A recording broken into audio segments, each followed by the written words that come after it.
You ever hear a sound that tells you your life's about to get a whole lot messier? For me, it wasn't the wind howling or the snow grinding over the ridge, nothing dramatic like that. It was just this hard, heavy clunk of metal, a new padlock snapped tight around an iron loop. That's the kind of sound you only hear when someone wants something to stay shut for good. That morning I was out there in the Wyoming cold like I always am, when a storm's breathing down our necks, rolling along with my old plow steam curling up off the hood. That's my routine, but as I eased down toward the east lane, the one the HOA likes to pretend doesn't exist, even though it runs right up next to my land, I saw it. A steel gate welded brand new. The tire tracks from some contractor's truck hadn't even filled in with snow yet, and a sign slapped on the bars with zip ties. Private property. No plowing without authorization.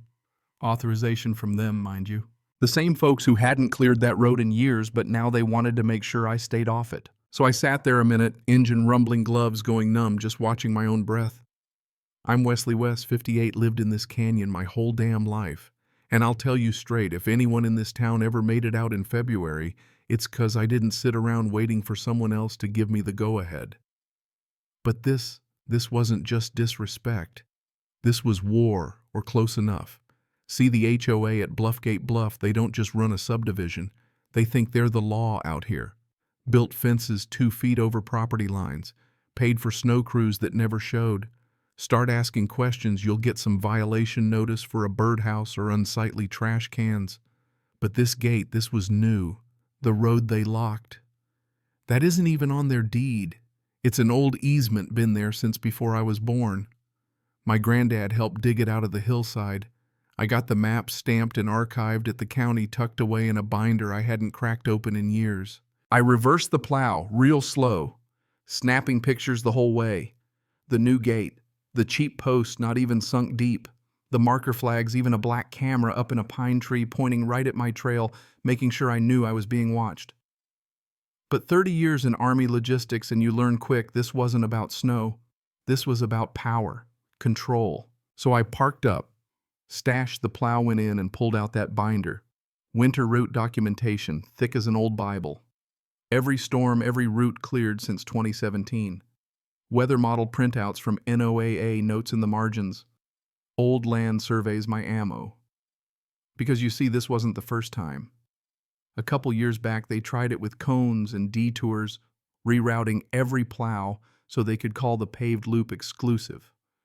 That ended real quick when a neighbor's kid had a seizure, ambulance couldn't get through, and guess what? I cut the trail open myself. That evening, the sky looked tight like it was holding its breath. I knew what was coming. Shot off a quick email to the county road guy, emergency services, and Kyle, a retired judge I trust. Kept it short. Obstruction on active emergency easement. Documentation attached. Category 3 system incoming. Then I pointed my wildlife cam right at the gate, set it to motion activated, and called it a night. Next morning, snow. Not heavy yet, just that powder that settles and gets everywhere. But the gate. Now it had 2 locks, different keys. Another sign, too. Violators will be reported to HOA security, cameras active.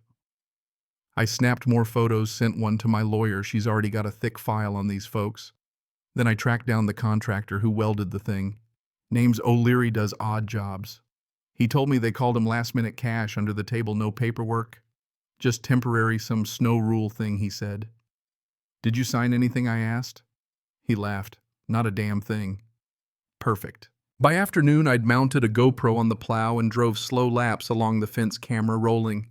I knew their playbook: provoke, then spin the headline. Local man ignores safety order, damages property. But I wasn't about to hand them that. I was building my own story frame by frame for whoever needed to see it. By night, I checked my weather models. Storm had ramped up fast. Wind, heavy snow, the works. My military overlay said 37 inches winds, over 60 miles per hour. And with the gate locked, there was no safe way out for half the canyon. I just watched the clouds roll in and waited. You want to know how I spent the storm's first day on the porch, sipping black coffee, staring into a blur of white where the ridge used to be. The HOA silent as ever. No warnings, no emergency plans, just another email at dawn, no unauthorized snowplow activity. Offenders will be fined. Fines. with the biggest blizzard in 10 years roaring our way. That's their priority. I checked my forecast, my own, not theirs. Ran it through the old Army software. The numbers were bad.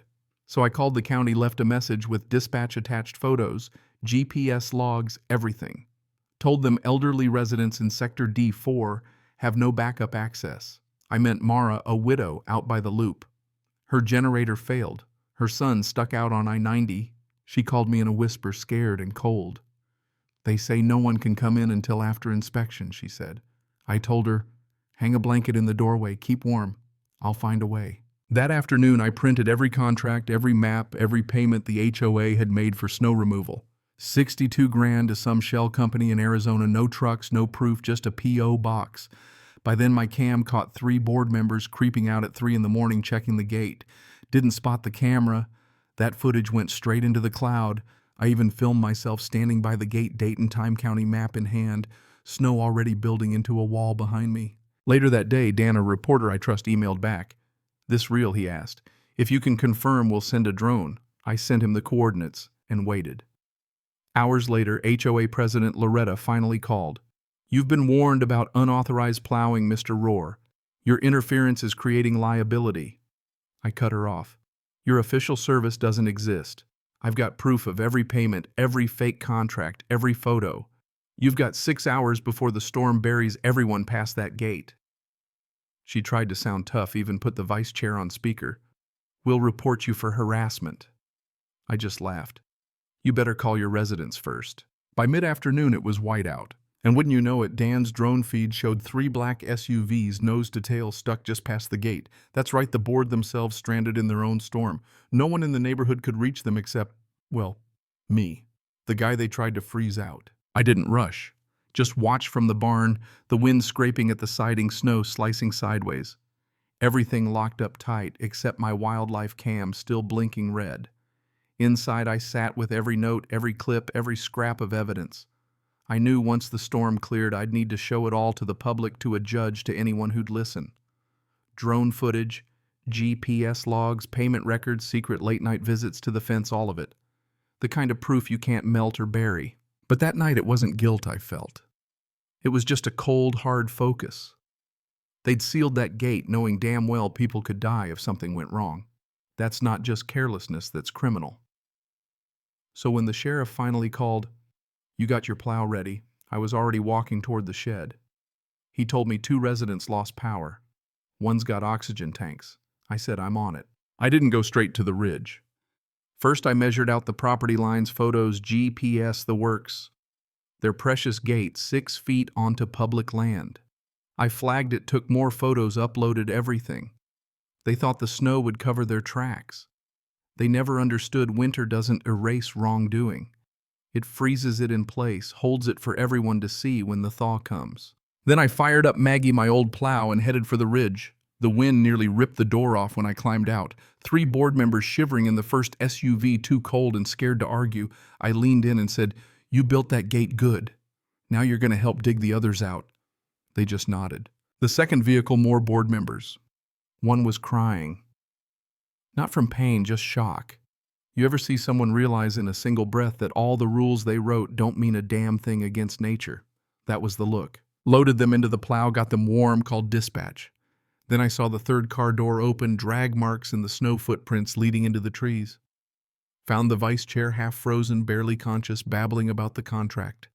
No rage in me, just a steady, cold resolve. Because he was the one who'd signed off on the gate, the fake vendors, all of it. Got him back, radioed for medical intercept, salted the road behind me for the ambulance. By the time we made it out, the gate was bent. Someone tried to ram it from the inside, just like they tried to force their story to fit. But the snow doesn't care about your narrative. Neither do I. By morning, power was still out for half the neighborhood. The board was scattered, hospital home hiding. And in my inbox, a $1,200 fine for unauthorized plowing. I laughed so hard I scared the barn cats. They were already rewriting history, trying to bury the truth under paperwork. So I answered, quoted the state statutes, attached my evidence, told them, "See you in court." And this time I signed with my full background, former Army logistics landowner, the works. No more hiding who they were up against. Called my lawyer. She wanted more than just an injunction. She wanted the board suspended, the gate, Gone everything public.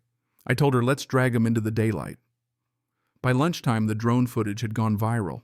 Local news, regional papers, the story spread like wildfire. And then the real avalanche hit. Forensic accounting traced the payments to shell companies tied to Loretta's family. 5 more fake vendors, payments overseas, not just one bad contract, systemic fraud. And here's the thing, the community finally saw it. People started showing up with their own evidence photos, old ledgers, stories of fines for things that never happened. When the judge saw our file drone shots, financials, sworn statements, he ordered the gate cut funds, frozen board operations suspended. The gate came down that very night. First time in 2 years that road was open just like my grandfather intended. That week the board resigned. One by one, no press release, no apology, just slunk away. But the headlines kept coming. HOA board trapped in their own storm. Plow operator exposes years of fraud. I couldn't walk into the diner without someone slapping my back or asking Wes, how'd you stay so calm? Truth is, I wasn't calm. I was tired of being pushed, tired of watching good people get snowed under by liars with clipboards. But the aftermath, that's where it stings and heals. Neighbors came together.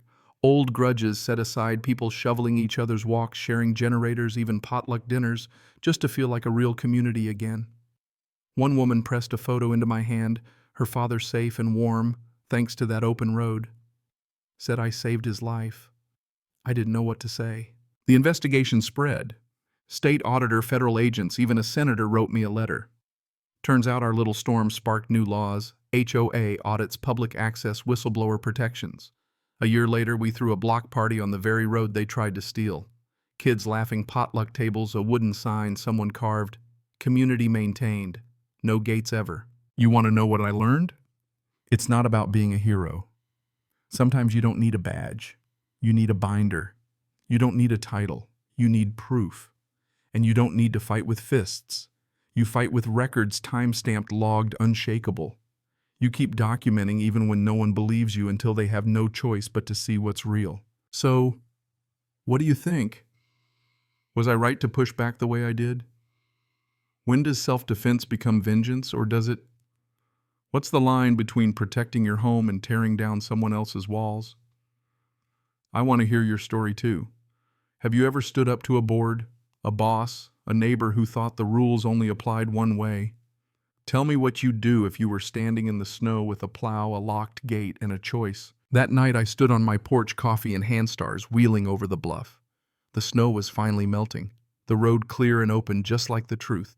And as I flipped on the porch light, I thought, let it shine for the next person trying to find their way out of the dark. No storm lasts forever and no gate can hold when the truth comes plowing through.